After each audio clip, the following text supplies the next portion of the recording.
Which playoff team right now would you bet on to extend their series to 7 games? Here are your contenders. So three teams here. Yep. Game 6, obviously, tonight. Detroit against the Knicks. Game 6, L.A. Against so the Clippers and Nuggets. Or Game 6, Golden State against my Rockets, which I have no confidence. So you want me to rank them? Yes. In order of how I think? Okay, I'll Who's got the best shot to extend it? Yeah, I won't bury the hatchet just yet. 3, your Rockets are dead. Yeah, I want to argue and I can't. Yeah. I agree. Tomorrow night against the Warriors, They're Wardell's dead. walking out with Yes. them. 2, I'm going to go Clippers in Los Angeles. 2? Yes.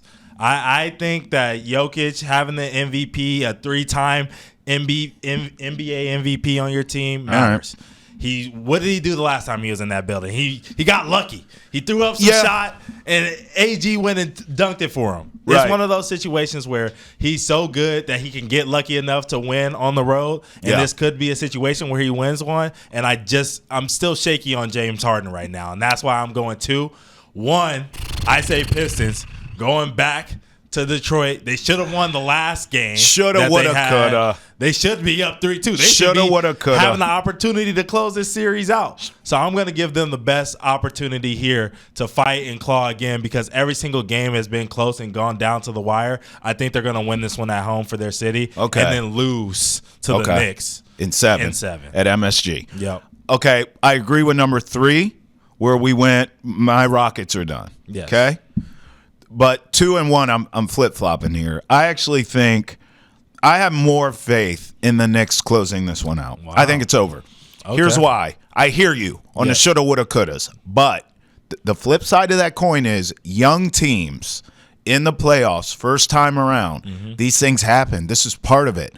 Refs are part of it. Yep. Bad bounces here or there, bad breaks here or there are part of it. Yeah. Teams who have been here before, not even necessarily champions like the Celtics, but the Knicks have been here, done that, okay? They have the T-shirt. So they know how to handle those situations. Yeah. The Pistons are learning how to handle those situations. Right. That's why now in an elimination game, I just think the Knicks are going to close it because they know how to close. I have to ask you a question. Does Jalen Brunson's health play a factor into that for you? No, Jalen Brunson's always banged up. What's the difference? I'm just asking because that team without Jalen Brunson at his full strength isn't that team. You know what I mean? Yeah. They need him. He's the guy that gets them going. No question. I just don't. I'll be honest with you. And I think if Jalen Brunson's having a beer with you, he'd be honest with you. Yeah. When is he ever 100%? Right. I mean, honestly. Yeah. They lean on this guy for everything. That's fair. So I don't. Unless his leg is hanging off, in which he'd probably still play, no, he's going to be just fine. Now, here's the advantage, big picture, as we just talked to all the fans about the Boston-New York series.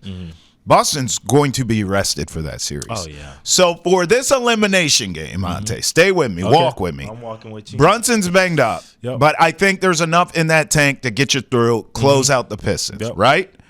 Where the concern is, in terms of Brunson's health, is that wear and tear as we go into the next series. Yeah.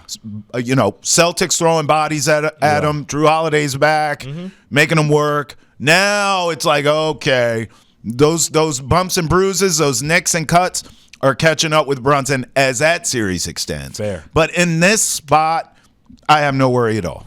All right. This is who the guy is. Hey, that's the thing about the NBA. We gonna find out. We gonna learn tonight.